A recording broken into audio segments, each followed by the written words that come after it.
Krishnappa. Group Captain V. Krishnappa is JGB's first scholar who is coming to this stage. Before this, he has completed his required coursework.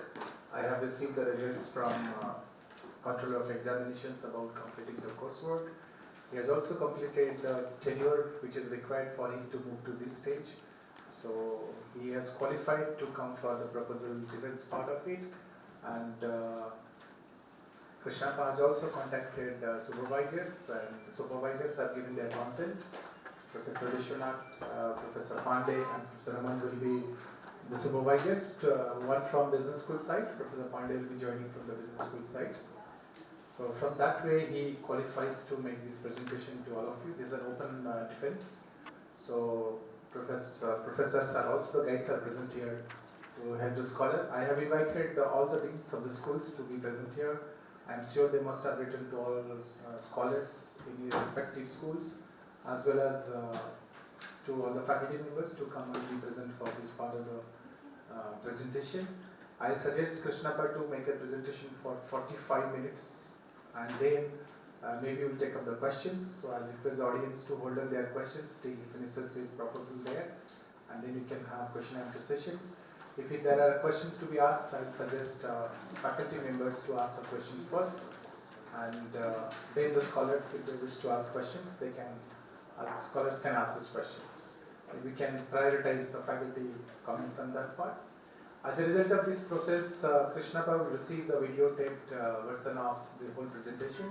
So if there are any changes and suggestions which are relevant for his research work, he is going to take these suggestions and discuss with his guides.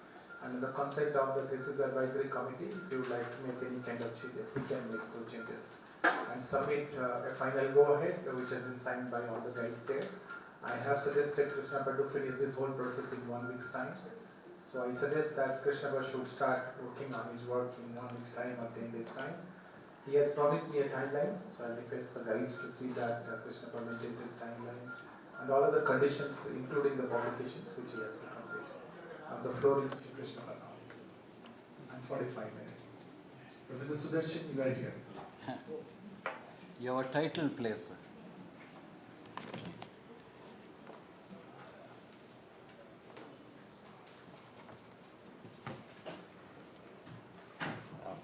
Shall I start? I want to start by recognizing many contributions of many people here. Firstly, from Professor Panda, the Dean, who, although recently joined, has been extremely encouraging and supportive in clearing many of my pending issues and resolving many difficulties that I've had. And second, I want to recognize Professor Pandey, who's always been a great support. And many of my teachers, Anirban Ganguly, Brajesh, and Manisha Mishra, I hope I'm not forgetting anyone else, that really made my stay in JGBS supportive and encouraging. And of course, it needless to mention that partly I choose to come to JGU because of the presence of Professor Shiv Vishwanathan. And he has been a great support, encouragement all through.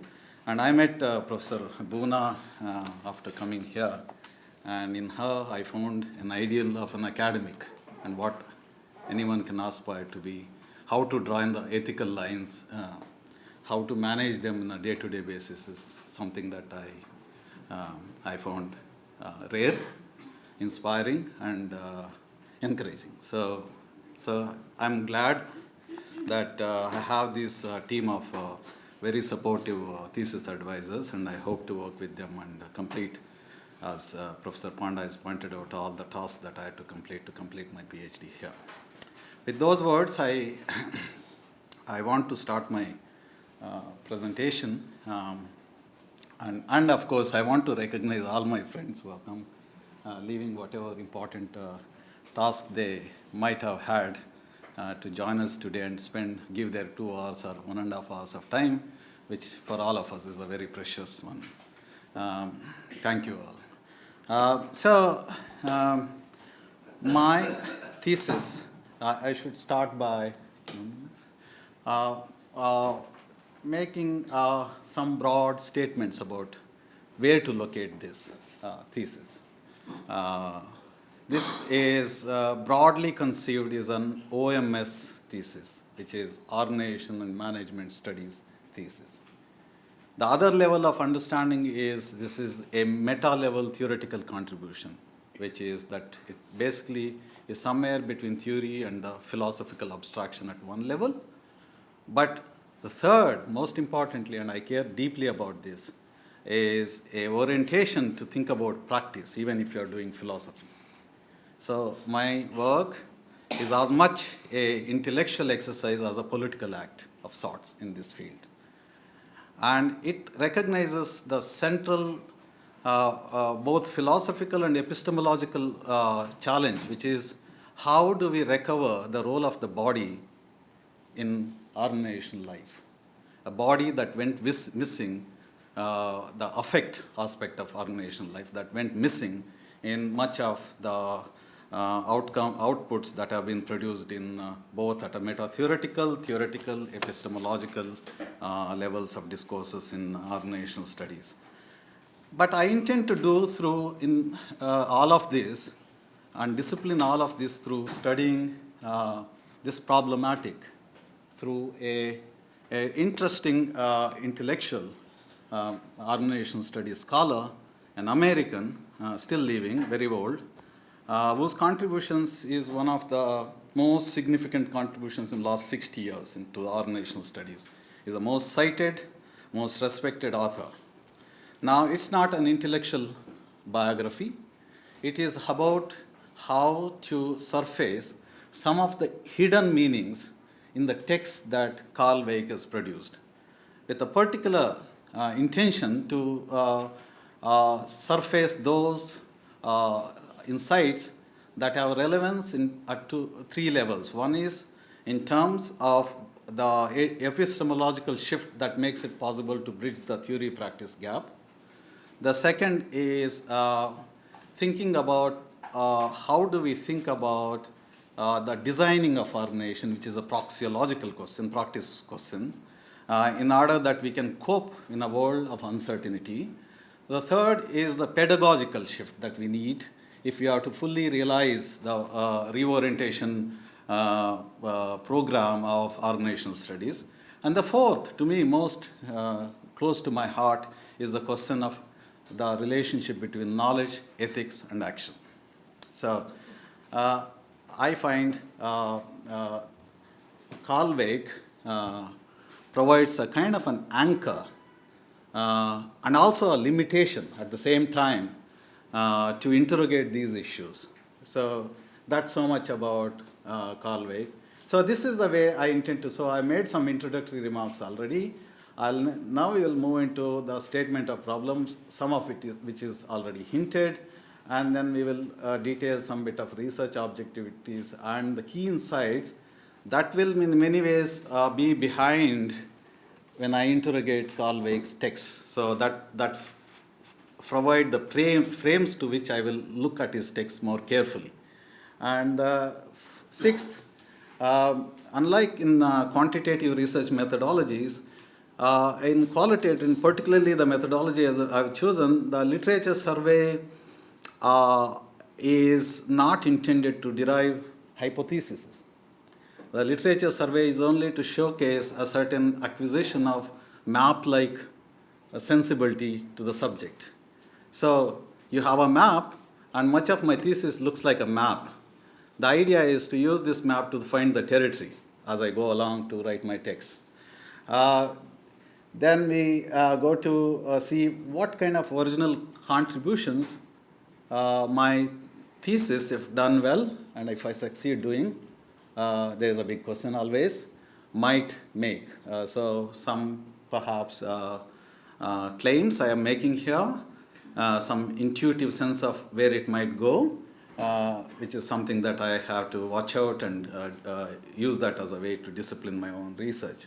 And then we, as I said, one of the key shifts that are occurring in organizational management studies larger sociology or anthropology and any human sciences says this question of researchers first asking the question of value.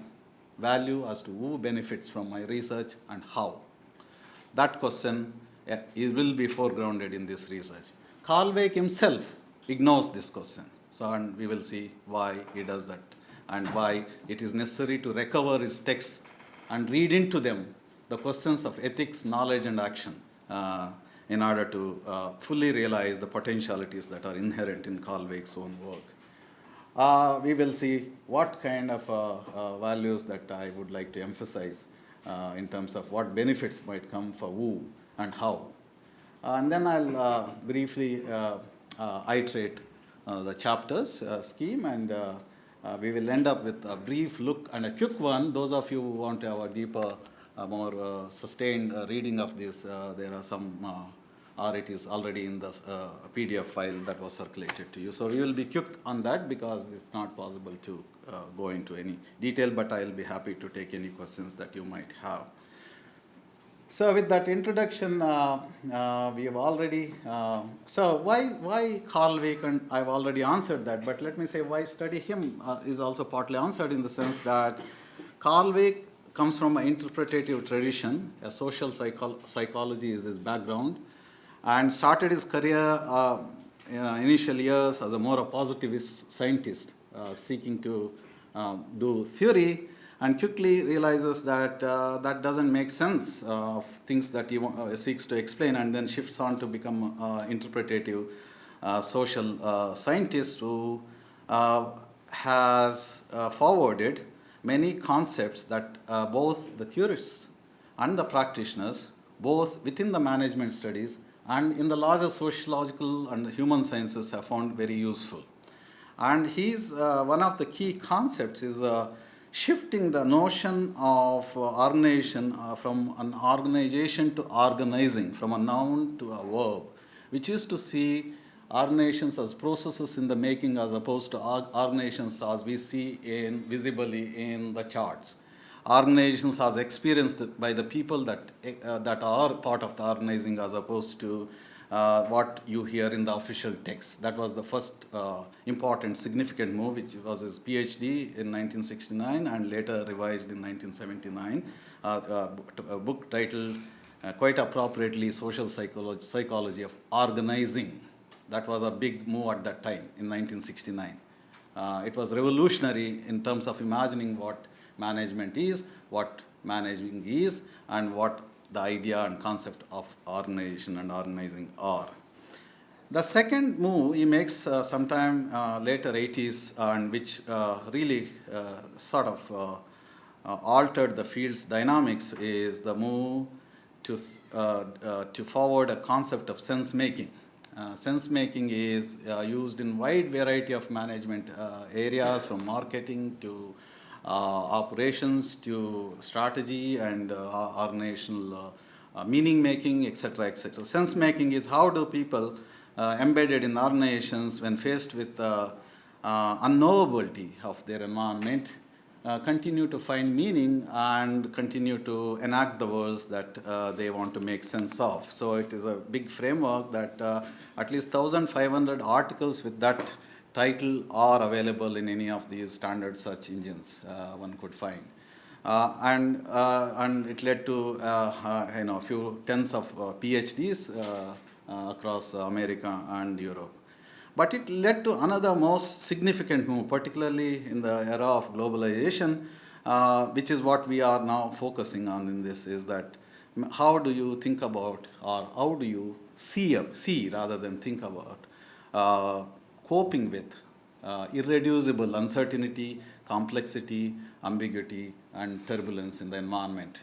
So that shift, what he came to title, and he wrote a series of books with one of his colleagues, starting in 2000, called Managing the Unexpected. These are the titles with subtitles that vary. Managing the Expected forwards a framework to think about how to cope with, again, not only simply episodic uncertainties that most management studies have so far focused, that lend it themselves to an analytical framework to coping with more existential uncertainty. That is, that everyday uncertainties that managers and politicians and diplomats and others encounter. And this is in many ways a study of, became a study of studying a very spectacular failures, such as Bhopal gas tragedy, on which Kalvik has written a very interesting piece, wildland fighters, and collapse of Lehman Brothers, etc. So this framework become a way of understanding why companies survive when they are thrown into a context that they could not have anticipated. So it essentially assumes no amount of learning, prior learning, no amount of prior anticipations seem to be sufficient faced with unique situations that organizations and companies face in their everyday experiences. So it's an extension of sense making, but it makes it far more vivid for practicing managers. And these 3 books are published in a series that are trade series in order to make them more accessible and are written in language that is accessible to various actors. So this the range of contributions Kalvik makes him a rich text in himself, a text in terms of what it means to be contributing to the organization science, text in terms of how to do this, how to build theories that are meaningful to the practitioners, as a text in sense of how to manage existential uncertainties, how to think about managing those existential uncertainties. So is in that sense very interesting. And why I am asked, the title says post-Wakian framework. Why am I insisting on retiring Kalvik in some ways, going beyond him and growing from him, reading him differently in ways he may not have originally intended this text to be read, although he may not object to being read in that way. So for all these reasons, post-Wakian means essentially a shift. As I said, Kalvik insistently refused to include the notions of power and ethics in his texts. Although his texts are potentially useful for expanding that sense of ethics, how to negotiate knowledge and its absences, on one hand, action and its complexities, and how to bring ethical dimensions into all of this. So Kalvik's choice, and it was pointed to him at various times as to why there is no, you have excised the word power or ethics in his texts, and his response is, one man can only do that much in one life. So it is for you to take it forward, and people are engaging with this idea of how to bring the ethical and political dimension of organizational science into reading the text of Kalvik. So in that sense, it is post-Wakian, and it is also post-Wakian in another sense. The radicalness that is necessary both for creativity and for complete realization of managerial self-identity. Managerial self-identity is trivially imagined to be very rational, calculative, self-centered, greedy, etc., in the contemporary management theory. But those conceptions of human beings who become managers look like more fictions than realities. The real managers are far too complex. Their motives are not easily identifiable. Their identities are continually shifting, and therefore it is very important that you bring in the idea and foreground the idea of values in both theorizing and in understanding how practices occur, and in many ways construct an image of a manager that is far more rounded, far more rich, textured, and far more richer. So in that sense too, post-Kalvikian term is justified. The third limitation of Kalvik, although he is very useful and very insightful, his texts are thin texts. Now, you will appreciate the thinness limits pedagogical potentiality by definition. Thin texts are more like the positivist theoretical constructs, even though Kalvik is not. So, for pedagogical reasons, it's very important to see if each text could be woven into more thicker forms to create texts that are more pedagogically richer and useful and complicated. Although Karl Weick's one of the crying battle cry is always been don't simplify, complicate.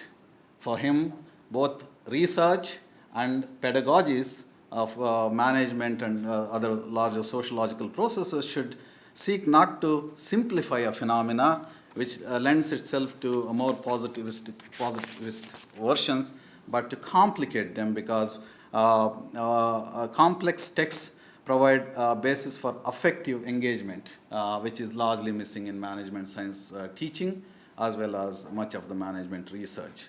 So that justifies why I use the word post-Weichian.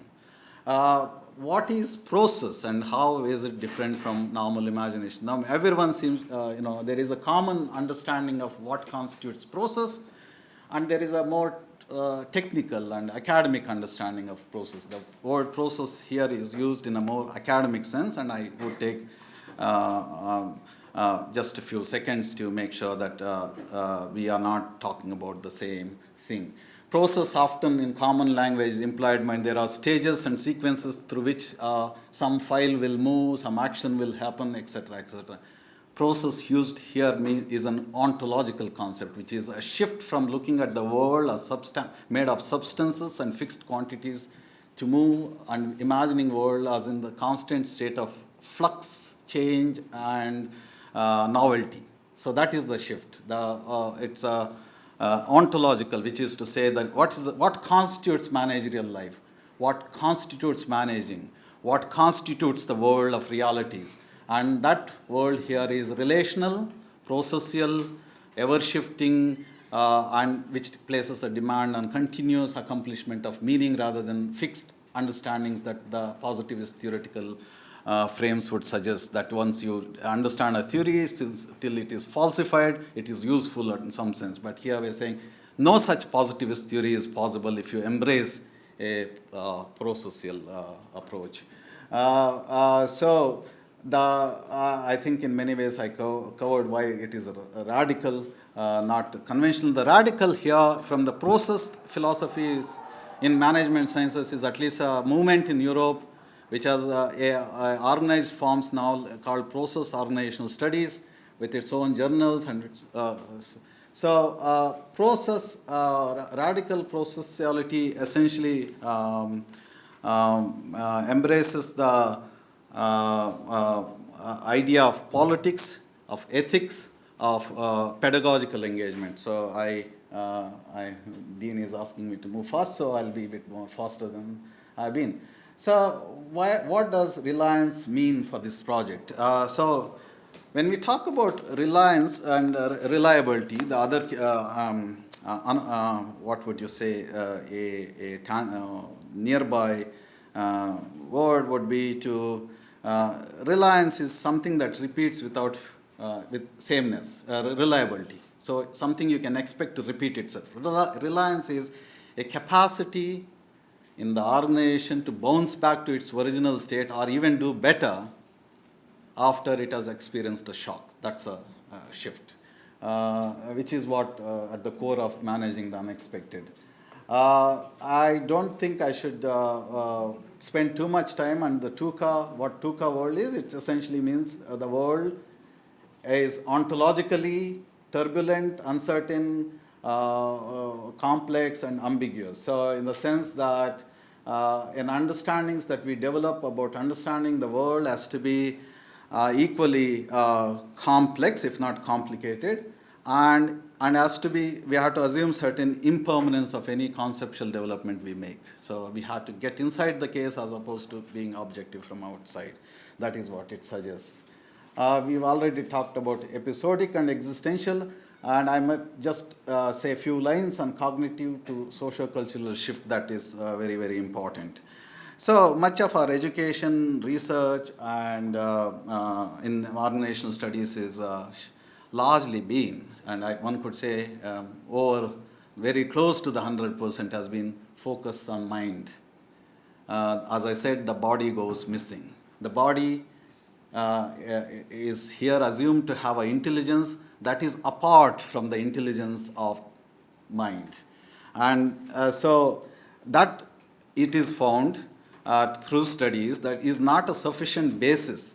Cognitive approach is not a sufficient basis for understanding organization design and organization processes. So it has become urgent and necessary to shift our orientations from that of cognition to social cultural to seek explain organizational phenomena, as well as develop frameworks to better perform as managers and as human beings. This could be extended to us. So I think. In many ways, the so-called theory knowledge gap in organizational study, I point is to one big theme, if you are to pick up, is what I call onto-epistemological schizophrenia. If most organizational theorists intuitively, because they too are human beings in the real world, admit that world is very complex and uncertain, that will not be a controversy. They will admit to it.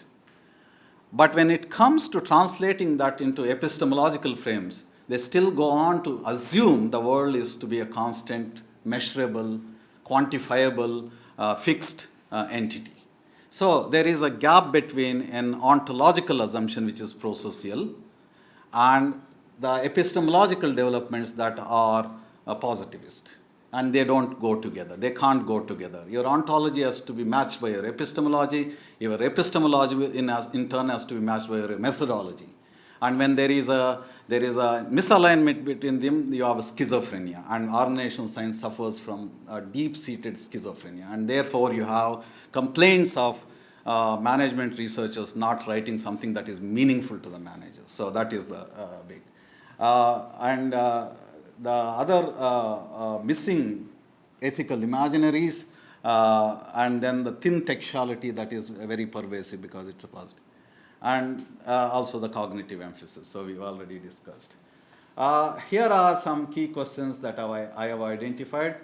I think it's better I let you spend some time reading, or if you've read, you will proceed, because some of it may be a repetition of what I've been saying. So I'll quickly go through them.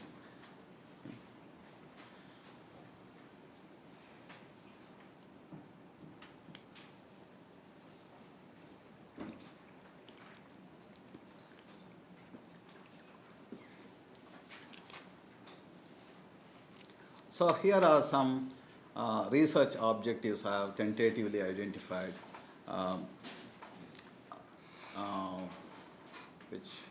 which will be explored in this thesis.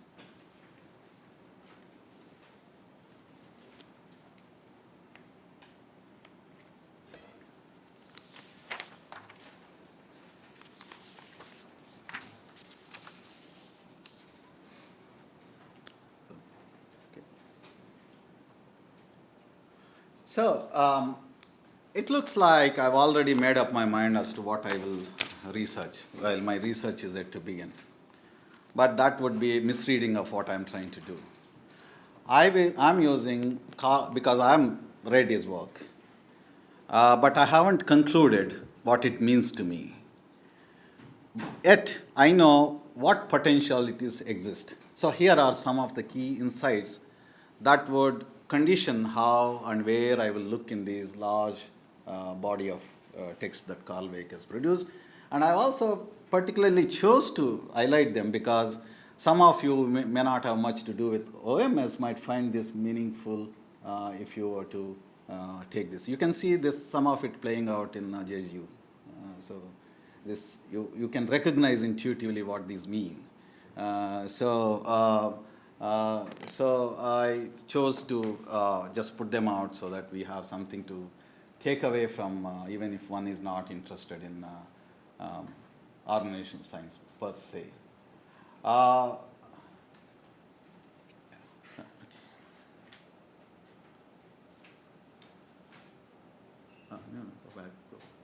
too fast.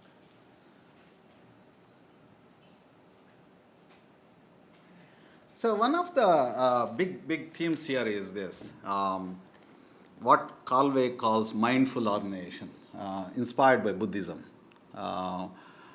Mindful organization, business students, business leaders often use a language that big picture matters, and that's what matters, what counts at all. If something counts, it should be the big picture. There's a hierarchy of what you will focus on. But most of our organizational pathologies come from this assumption, this orientation, this way of seeing the world, which in many ways Tolstoy critiques in his long book, War and Peace. It was his mission to demonstrate why these tiny alterations in the world is what constitutes human life and human well-being, and in more contemporary terms, organizational life, organizational well-being, and managerial effectiveness in a world that is permanently in change. So if I were to take out something from what is known as a concept of mindful organization, it is this: pay attention to the ordinary, the small, the detail, and I'm sure most of you will empathize with me. That is what causes so many everyday problems in organizational life, that the attention seems to be on the big, analytical, long-term, and so it has a radical political potential, because it means that you show equal respect to people who have expertise, not necessarily experts. People who are down in contact with the realities as opposed to positionally placed managers. So that radical shift, political orientation, is very crucial if we are to find organizations as places of justice, equity, fairness, and human realization, places where human beings realize their fullest potential. So that's a political radical dimension of that, flows from that. So the other key insight is that the assumption is that managers first think and then act. Managers describe the world they are seeing. Carl Weick is making to make a shift that managers invent the world they describe. There is no world out there to be discovered.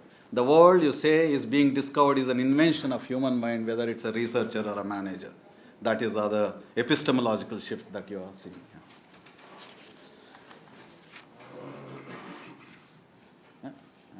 So why is ethics goes missing from interpretative tradition that Carl Weick belongs? Is for this reason that if the temporality, essentially the concept, the sense of time, meaning of time in human life.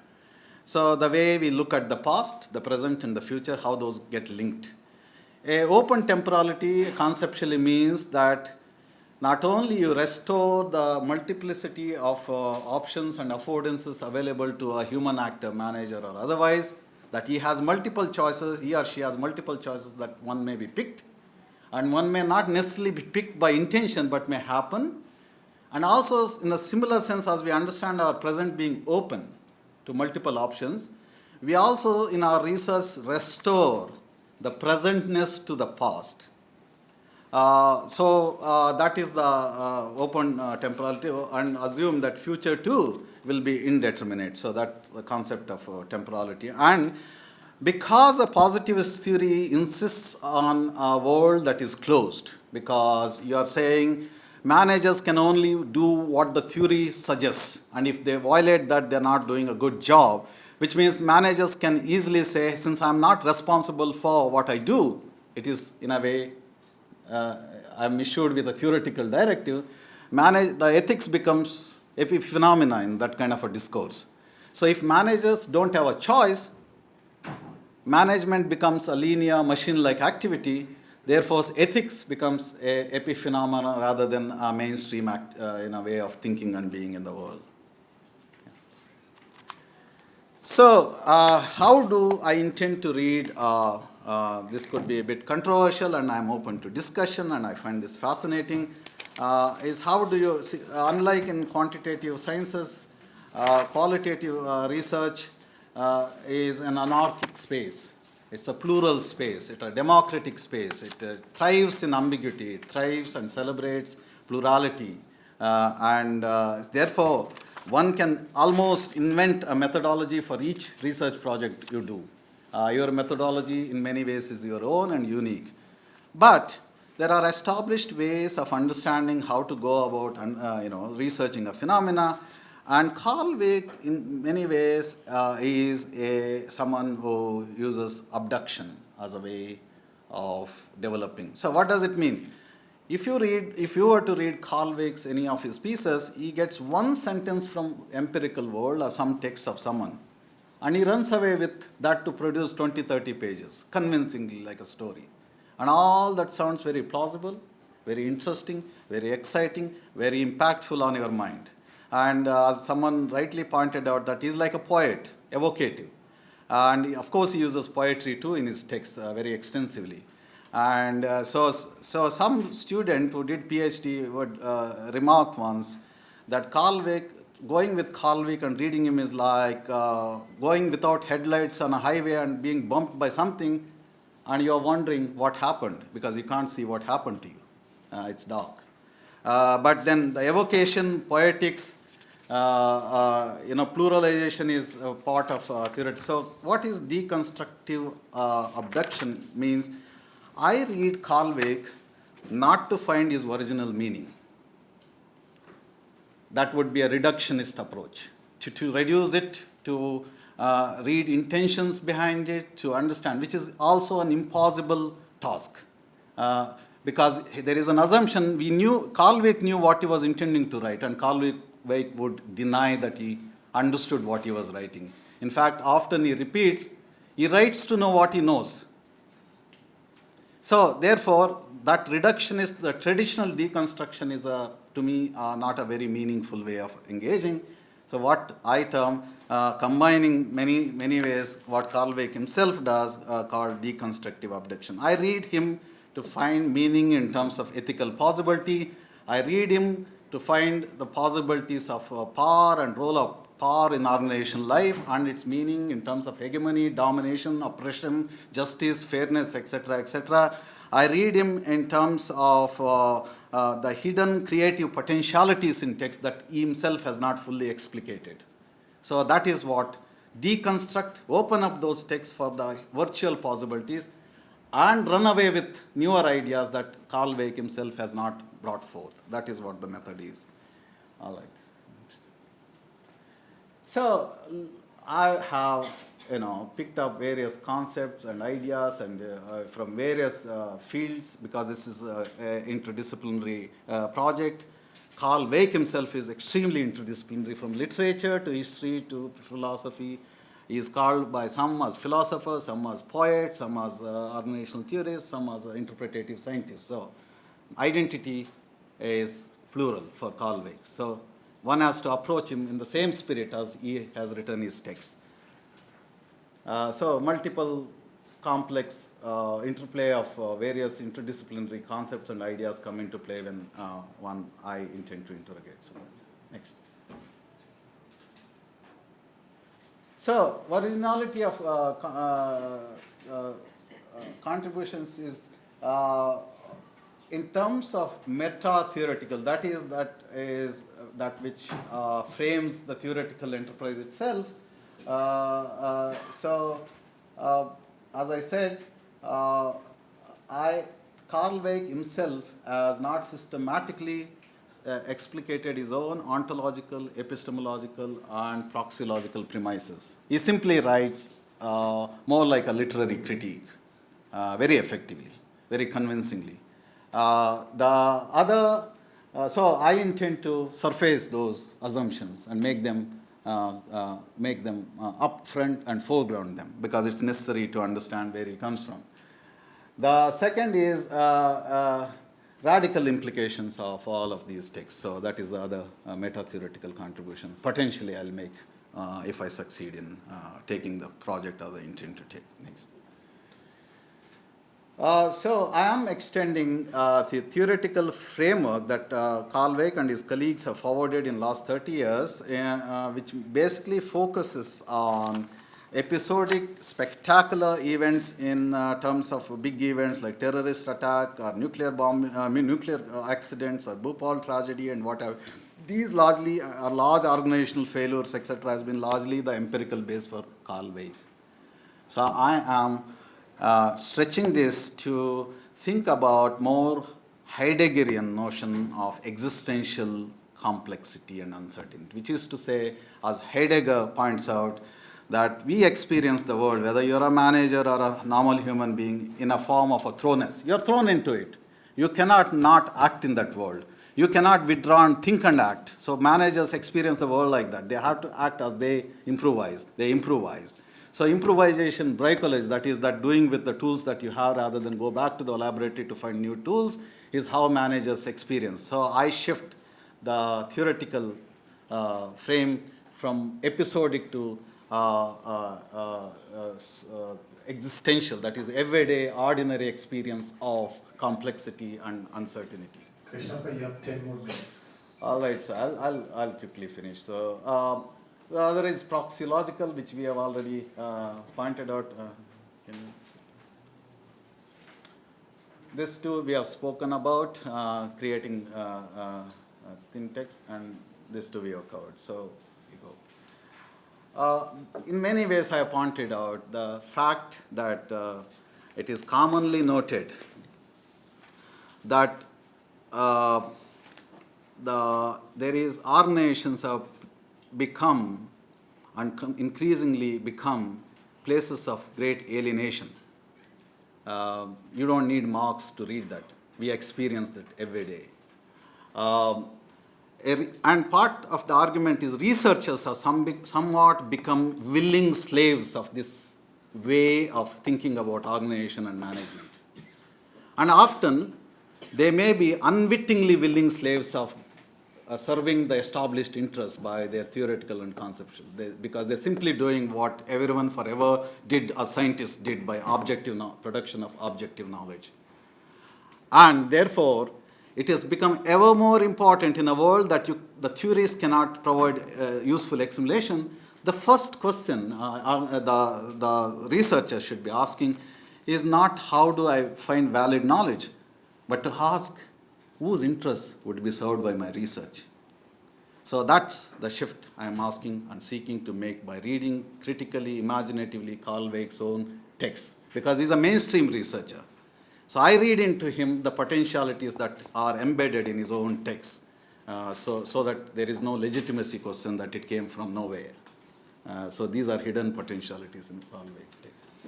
I have listed multiple sources of value in my the detailed note, but I will not spend too much time on this. These are chapter schemes, so we'll carry on.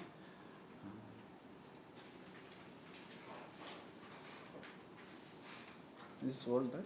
Let me just get a sense of. So these are the core, original, in a sense.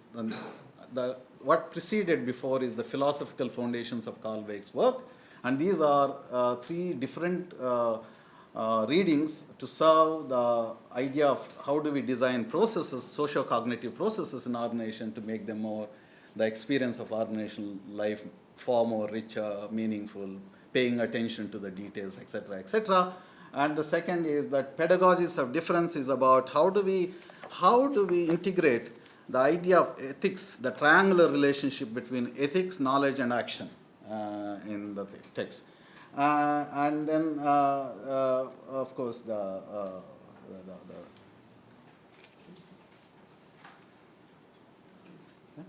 and so I'll quickly, these are all in the text that are supplied to you. I'll quickly show you maps that I have in my mind about chapters, particularly chapters starting 3 and 9, which are the main core chapters. The others are introduction and ending.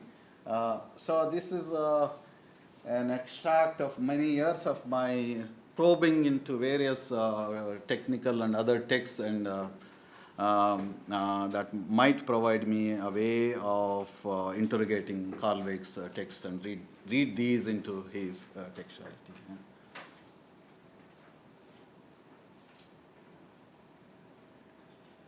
So I'm sorry, we may be running fast. If you want to look, the texts are there.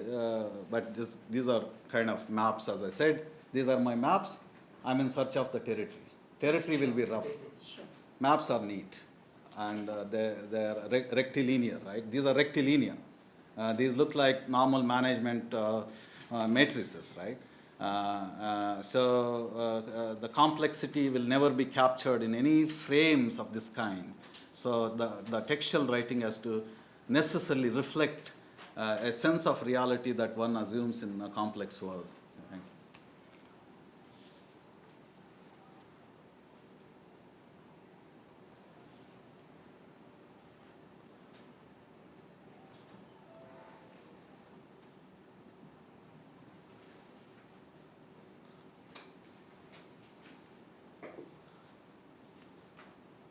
This is, we are on the ontological space. So a quick note on this chapter of 5, which is on epistemological foundations of Carl Weick. So how is knowledge validated? In a positivist science, you do verification of reality to see if your theories hold. In interpretative human sciences, we look for plausibility. Does this sound familiar? Does that mean, and also the question of validity based on what objectives I would want to serve, the values. So the values and relatability, the sense of making sense, these are the validations, not as positivist sense demands in many ways as no real foundations in empirical world of verification as a way to validate knowledge, or the only way to validate knowledge. Let's put it this way, not the only way to validate knowledge. Plausibility is what the human sciences assume as the basis for validation. Yeah.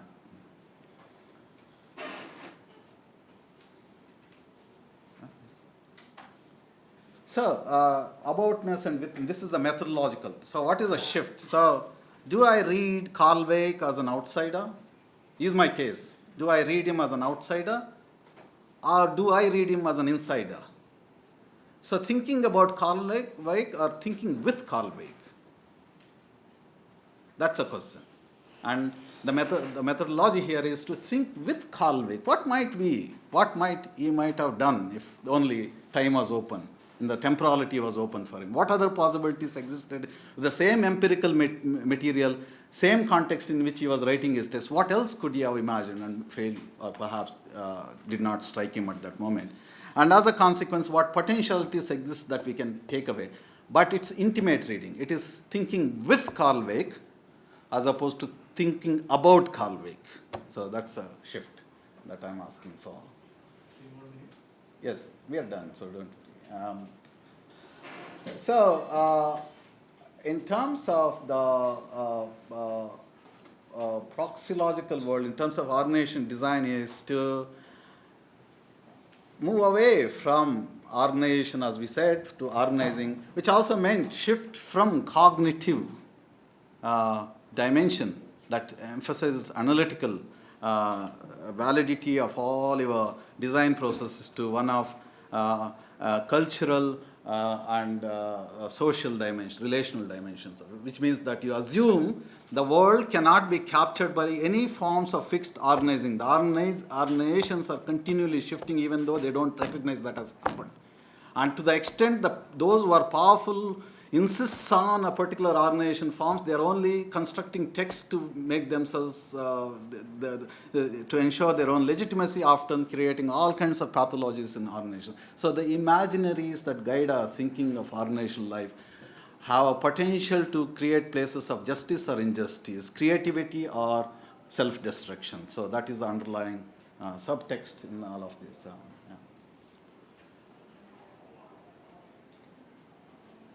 Yeah, this one is the pedagogy. So we'll move quickly to the next one. The ethics. So the frame of ethics often most of the writing mixes up between morality, which is objectively given and external, to ethics, that is a situated contextual way of thinking about it. So when I hear or read texts on ethics in organizations, often I'm reading texts on morality, more like John Rawls' prescriptions than Amartya Sen's prescriptions. So situated contextual knowledge is crucial if you are to enhance our ethical imagination, which I spoken earlier. So I think we'll close that so that we are in time. Thank you. Let's clap for him. Thank you. Before I open the floor for questions, I'll request the supervisors if they have got any comments or views.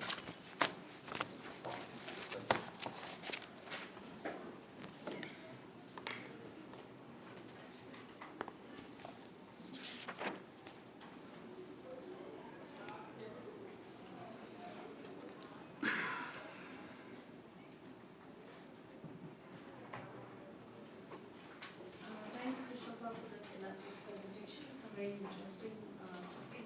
But it also reminded me a lot about the planning profession which I come from. It reflected the tension between organizing cities and the anxiety to move away from organizing.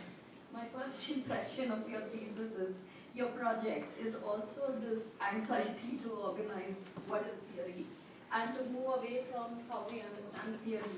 And to pose the first question, you spoke about the shift from theory to theorizing, right? Mm-hmm. Theory in its very nature, you're freezing it in a particular moment and time, particular moment, right? And then you are trying to convert it into a verb, right? How do you plan to reconcile the tension? I ask this because a lot of the planners' anxiety is also about how do you deal with turbulence, uncertainty, and particularly the unknown. Because when you are theorizing, there's a certain implicit assumption on you can know something beneath the unknown. Mm-hmm. That's my first question, and that's why I thought, is there a tension in your own project between what you're speaking in terms of organization to organizing?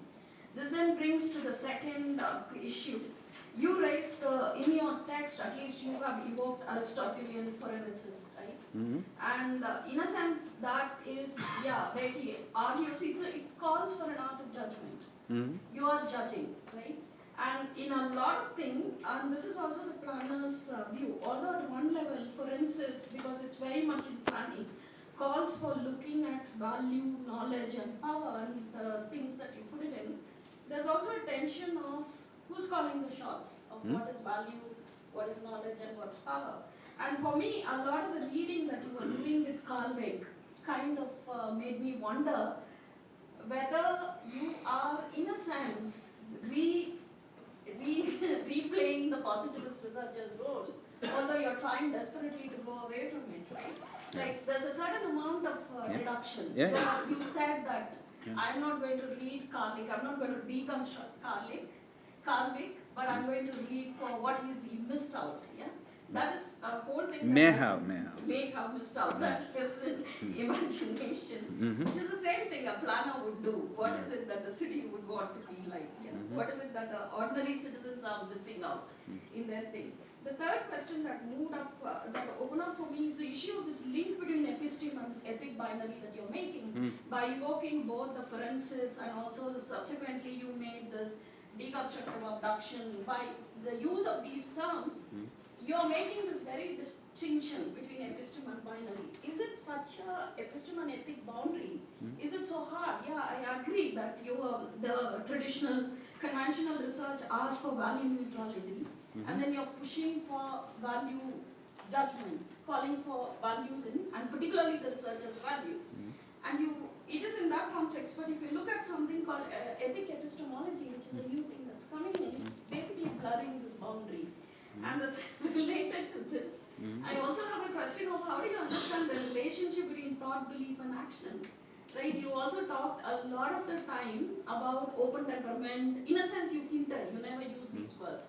Right? Is it that all our thought are so independent? Or is our thought is influenced by belief, and also belief is influenced by our memory? And the trust that we build in, and therefore this is a very grey area. So I quite couldn't figure out how you're looking at that particular one, which also brings to the questions of normativity in ethics, because you constantly talk about value, judgment, and explicitly stating the value in the research. How do you see the normativity of ethics in action and normativity of ethics in belief? That's something that's very unclear. I'm just asking. These are questions which came to my mind when I read your research, and also these are the tensions that's going to play out in your whole argument between moving from theory as a static thing to theory as a process, theory that's fluid and subtle. That's one thing. And finally, on the method itself, you raise this idea of abduction. And abduction is something that operates between induction and deduction, right? And you also use the word deconstructive abduction. Yeah, you did tell that I am moving away from the deconstruction as it's normally understood. But if you look at Derrida's own work on science and absences, look, beneath the absences, beneath everything presents itself in presence and absence, and you're never sure what is absent and what is present. Even if you read what is absent, the question of unknown remains. So that again brings me to the original question, in what way are you pushing it from the positivist thinking to a new radical processual thinking? Thanks.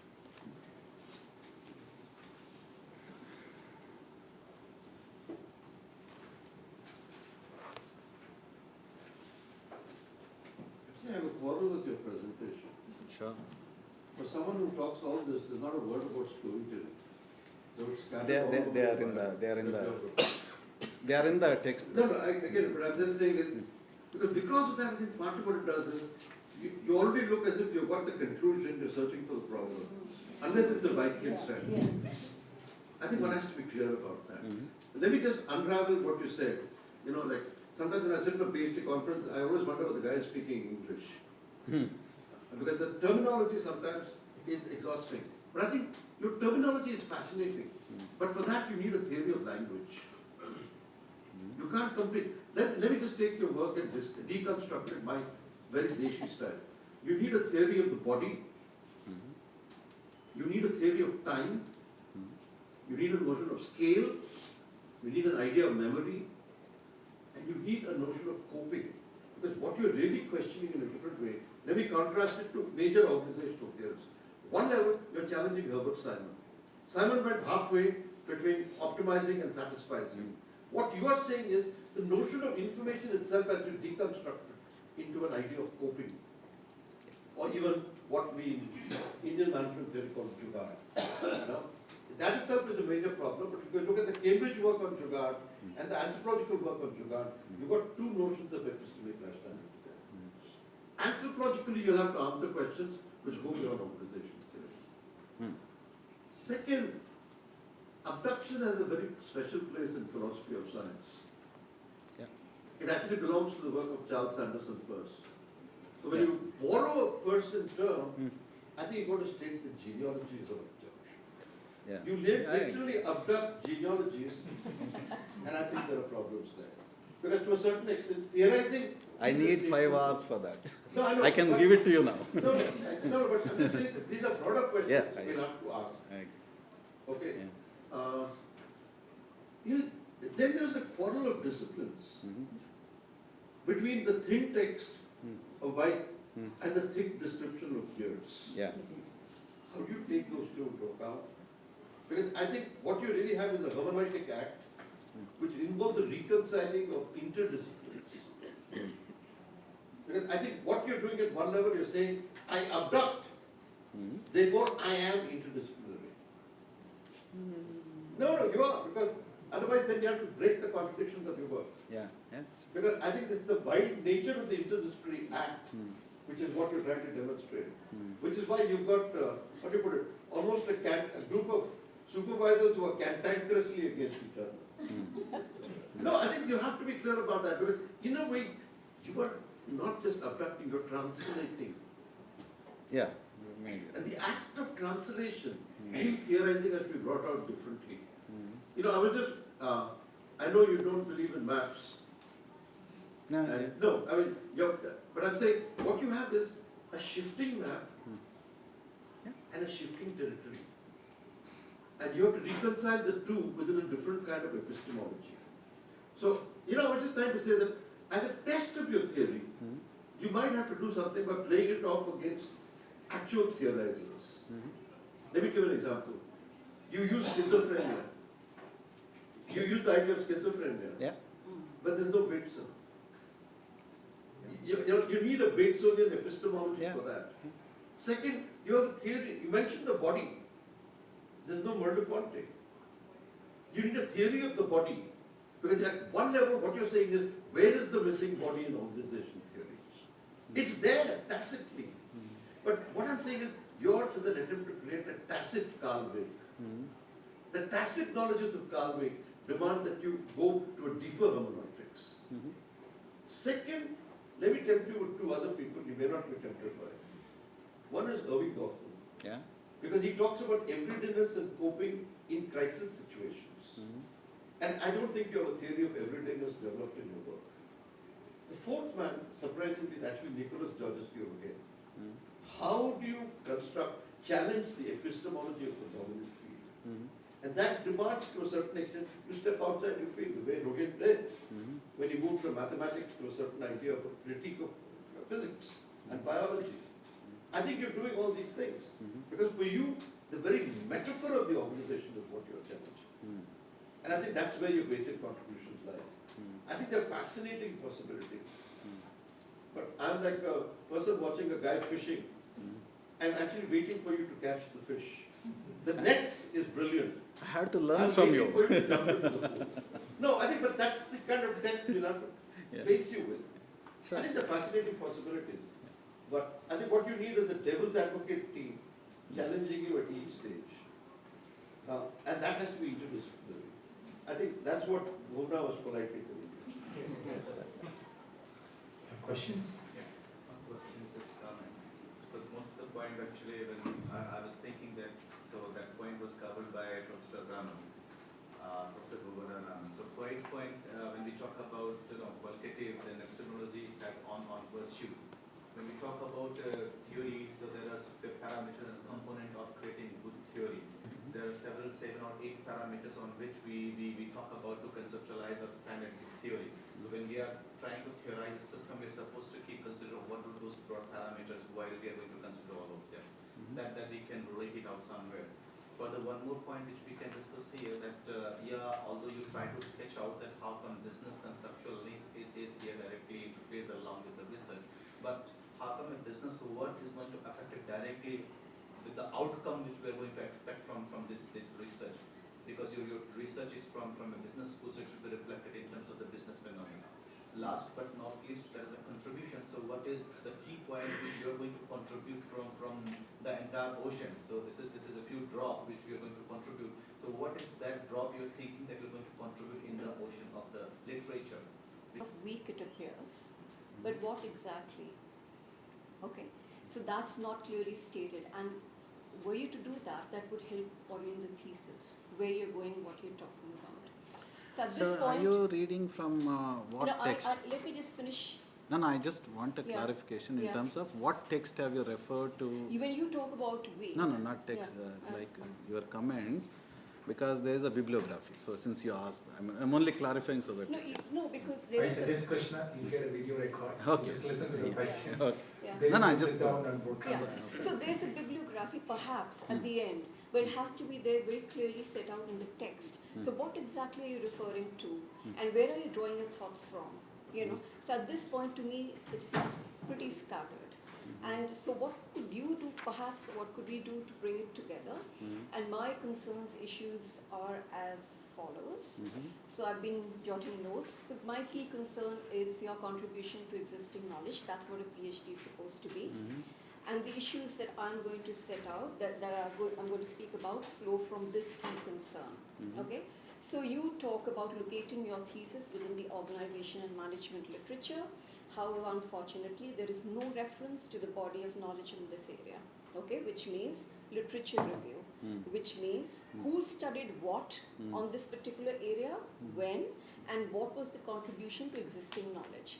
So you are talking about, weak, and you have probably, it's a sort of a weakened discourse at this point of time. But, it's not, let me talk further. And then you talk about body, Professor Vishwanathan has already spoken about that. So you refer to a problematic, so that needs more clarity. On your contents page, now this is pretty mundane, you talk about various things, but you don't talk about the key research questions on your contents, okay? And then your introduction, you mention things like, you do talk, but I think what I noted here was, how would your study be different from what has already been done on Carl Wieck? It's not that you're going to be the first person who's talking about Carl Wieck. So what has been already done, and if this will be a treatise of sorts, how will this treatise be different from existing literature on Wieck? Okay? You then talk of sense making, and you mention 1,500 articles. So how would your contribution be different, and why so? Okay? Then you talk about 3 dimensions. You say episodic to existential, cognitive to sociocultural, design to process. And then you make a statement which says cognitive is not a sufficient basis. So are you implying that Wieck is cognitive in approach? Okay? Statement of problem, you refer to schizophrenia. Okay? But what exactly is the question? You have that little slide. Okay, here, statement of problem slide. So you're mentioning various things, but you also talk off and on about an ethical imaginary. And it's very nice to throw these lot of terms, and I'm not going to be external supervisor, but from the system that I come from, if you are referring to a term, you be very clear about it. What does it mean? How do you define it? What is its scope? So grandiose terminology and lack of clarity, unfortunately, I'm sorry to state so. So I am still not clear about what gap you're addressing. You refer to Carl Wieck's works as a text. You say you will go beyond him. How? Have others read him differently? Or are you going to be the only one? You then make references to power and ethics, yet you do not mention widely referenced Foucault and French and Graeber in the management and organization literature.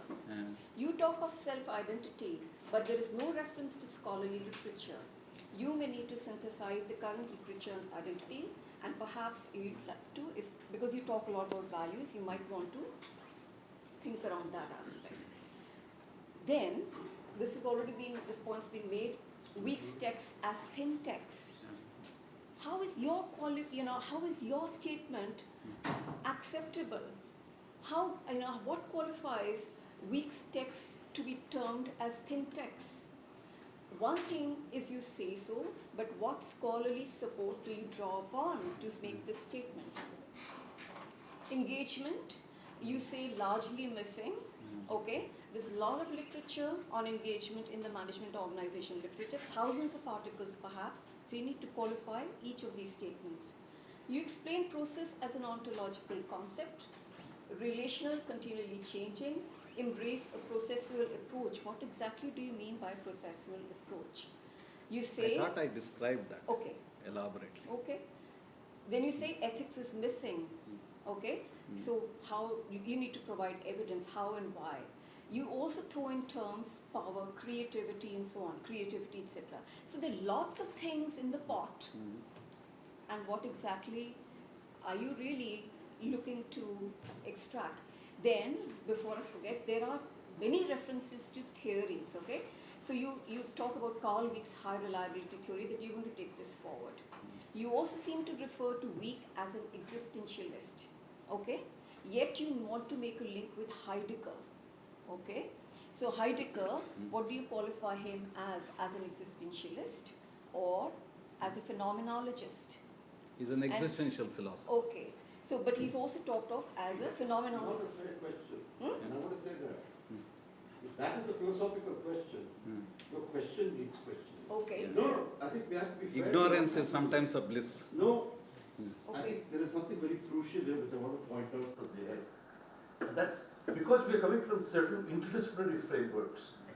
The language of difference has to be explored. And let me just take a thing. Let me give you a critique of your critique. Sure. You're confusing a textbook and a text. No. No, otherwise you will not ask for the kind of review of literature you ask if you're talking about textuality. There is no review. I think there is something here which has to be challenged. Sure. Because this is an experimental work which requires a certain idea of cognition, which I think is very organizational. Therefore, confusing textbooks and textualities is a gross epistemological error but even an ethos. No, I think you've got me wrong here. No, You look at any PhD thesis. Yes, I management have. literature. No, no, with 30 years of I'm it. sure Please you continue. have. No, but that's what I mean. The school that I come from, there I has think- to be a literature review. I think we'll take up the other questions so that we are recording, so that he will discuss with the No, but he supervisors. has to handle this. Yes, Because there's a debate on interdisciplinarity here, right. which I think they was raising in a very important way. Now, what I'm saying is, he has to broaden the question to understand the differences in disciplines, which is going to make the epistemological frame. Right. And that's going to be I crucial. mean, that's fine. I mean, if you want to defend him. No, no, it's actually, No, he doesn't need defense. I don't I'm need sorry. it. I can tear into I all won't these bother arguments defending without it. anybody's Oh, support. that's fine, that's fine. I don't need It's support. fine. Okay, Professor That's Sudarshan, okay. But if these you'd like are, to. these are my views. Yeah. And if you'd like, I can close them No, at this point of time. I suggest, Yeah. I suggest that some. I must say, operations- for record, their gross views and they are not I suggest, views that are linked to what Okay, I let me- presented, what I've shared. as a document. let me put these things. I suggest that all the comments which Professor Renu has given, they're being recorded here. If there are other issues that you have concerns, you can raise that issues over a copy or email to that. Sure. Let him go back to his scholar guides and discuss with them and look at what can be taken and what cannot be taken in the process of that. That's- Is that okay with us? Does it advise us, Quite happy. Yeah, right. Professor Sudarshan, you have a view on this? Then I will make the house open. No, this is good fun. I think I enjoyed all that I've heard so far. It's, we ought to have more of this, and I hope there's more such very thought-provoking thesis proposals that are presented to us. Mustafa talked about maps. You see, there's the story of some mountaineers who got lost in the Alps. And they had absolutely no clue where they were. But one of them had a map, and they kind of produced it, and they said, "Oh, we've now got the map. We'll now follow this," and they managed to get to safety. It turned out that it was a map of the Pyrenees. It had nothing to do with the location where they were. By the way, it's Carl Beck. Is it? Is his work. It's his story? No, I didn't know that. I just thought that you are like that in a way, that you will find the place. With some map, we're not too clear right now because it's a very preliminary stage, but you'll get there. I'm very confident that in the end you'll have a... But he has to get lost first. Yes. So, the other thought that came to me, I mean, this is just, is this, this thing in, you mentioned Heidegger, Dawes has this, rider on the storm. You are thrown into the world like a dog without a bone. Yeah. I mean, this is a very, very important insight. I mean, I don't know how many of you belong to a generation that heard the Doors as much as I did, this psychedelic thing. Well, no, more seriously, it looks like I could follow all that you were saying with great fascination. I mean, not that I know anything very much about it, but still, you were very intelligible in laying out what you wish to do. The one area where I think, I would have expected a little more elaboration perhaps is about, identity and ethics, because it's very central. You're talking about people, they are in organizations, they are doing things. So a theory of the self at some point needs to be fixed upon, because if you have a very all that led to the Enlightenment and the Kantian thing and so on is a theory of the self which is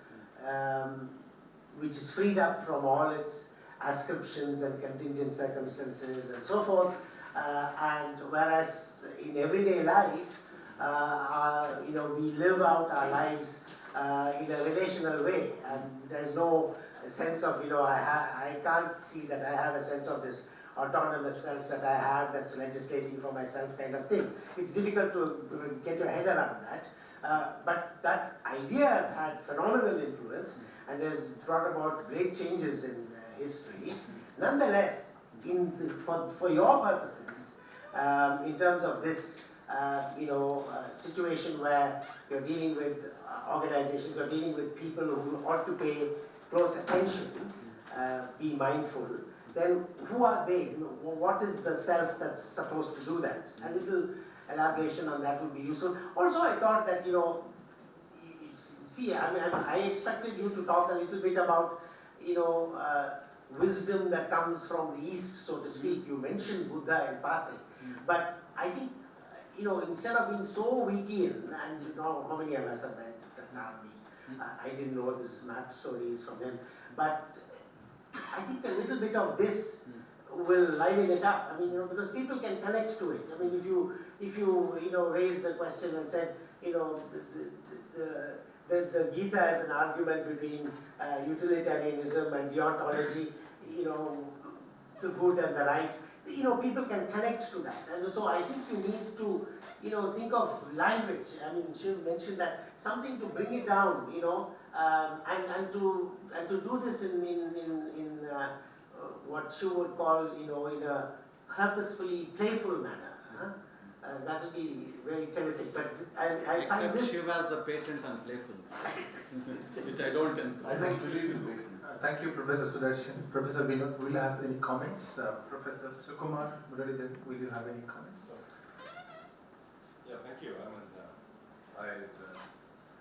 I got this invitation late, and I'm just beginning to familiarize myself with this territory on which you're working. There are some number of points which I found very interesting, but I don't find a sense of closure from your presentation. Obviously, it's premature to expect sense of closure because that comes after you've concluded your research. I quite appreciate this point you make about the uncertainty of knowledge and the construction of knowledge and the organization as a process. The uncertainties of knowledge in a philosophy of science context has often transited into a notion of pragmatism, that there's no need to ask about absolute knowledge as long as it's effective knowledge, as long as it's effective. But then that effectiveness refers to a certain context, a certain milieu. And that is also in a state of rapid flux. So, so there is no assurance that what is effective in one context will be effective tomorrow. So that is the story of organizational change and decline. And if you look at theory of innovation, organizational development, Schumpeter, for instance, waves of creative destruction, and that's a reality. So that's a reality of capitalist development. So are you positing a method by which organizations resist those waves of creative destruction? If so, is there any empirical basis for you to make that argument? Or should you just say that, as technology changes, organizations also are necessarily bound to become extinct? Unless they use certain techniques like monopoly power or commercial aggression or deploy state power, like organizations, business corporations are known to use state power to promote their interests. Look at the current context, information technology industry, the giant Microsoft was slow in adapting itself to the interconnected world. They were very slow in developing the browser. They disdained the search market. Only when Google came in, they kind of figured out that there is some potential there. And they were very slow in catching up in both. But once they caught up, they used monopoly power to overcome the disadvantages of the late start. So it is not just organizational, the internal philosophy, culture of the organization that counts here, but Systemic change. But its ability to mold the environment in ways that are not always consistent with ethics, morality, or even legality. So there's also another trajectory from the failures of logical positivism, which is towards this sense, the Kuhnian sense that knowledge is knowledge only because it is agreed among a peer group. And here, here again, in the history of thought, you'll find how people are unable to cope with, and there is that epistemological break, which is invariably not engineered by the in-group in any context. It's some other out-group. It's a dissident fringe that comes in and makes that necessary breakthrough. So, is Wieck trying to deny this history by positing these theories of effectiveness of an organization? Is he trying to find a way that organizations can roll back this irresistible march of thinking and innovation and technology? Secondly, I found that your this notion of the creation of the world strongly recalls Schopenhauer, the world as will and representation. That again a response to the infirmity of the Enlightenment notion of absolute knowledge. Schopenhauer said, there is no such thing. I mean, the world is what you make of it, by your will. It is how you represent it. But then you come to a sense of the man as a victim. Heideggerian, you're thrown into that milieu, and is there an inconsistency there between these two? And is that inconsistency in a way addressed by the Marxian kind of postulate that man makes history, but not in circumstances of his creation. So, there are, that is a possible kind of bridge between these two different perceptions. Thank you. Thank you. Anirudh, you had a question. Would you like to ask? Very good. I agree with You might want to use that. Yeah. I agree with Renu. There are normative statements in your writing. And maybe you want to develop your writing following a certain tradition of writing that me and Renu come from. So on that account, I agree with her. But she doesn't have the luxury that I had. I happen to read the text much earlier. It is very well cited. It just doesn't follow what we both come from. So I think it's just a lack of information on your part. So I think it should be on the text that you got. So it should be a proof also. On that, technically, you take ideal types. Two kinds of ideal world of what any organizational theorist would like to address. Right? And that's perfect. And it's also perfect to question way, understand way, and to develop one way as a contribution to your use. It's perfectly fine. I don't see any reason not to do it. From a philosophical background that I come from, I think it's perfect. My only question is to really understand ontology and what's your knowledge contribution based on your ontology. Then who are you? Who am I? Who are you? That's very important. Yeah. Because you are the one who's reading and then interpreting and then contributing.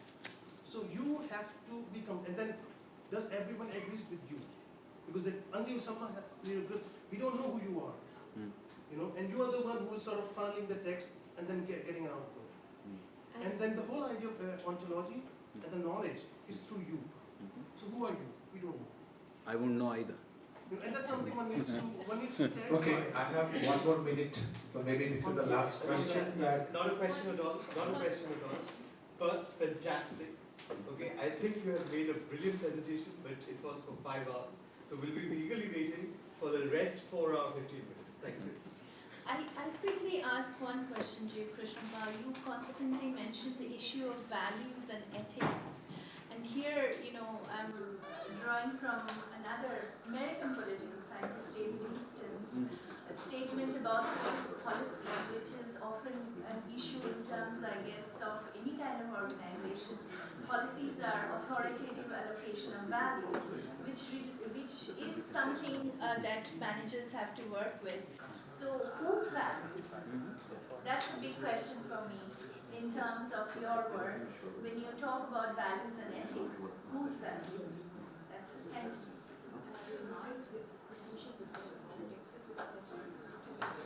Okay, so we'll stop here.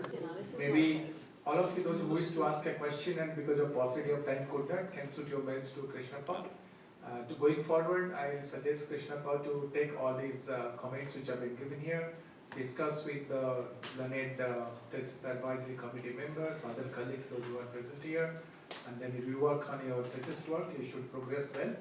And we'll come back at some point of time to inform the audience about your likely date of submission of the work there, and you're required to publish 2 papers. But I know you'll be able to do that part. So There is deadline now?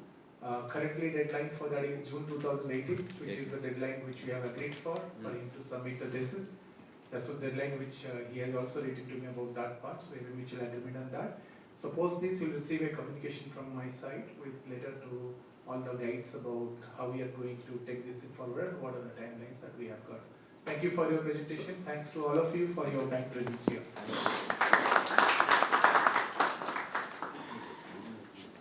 Thank you for coming. Good job, excellent. I enjoyed it.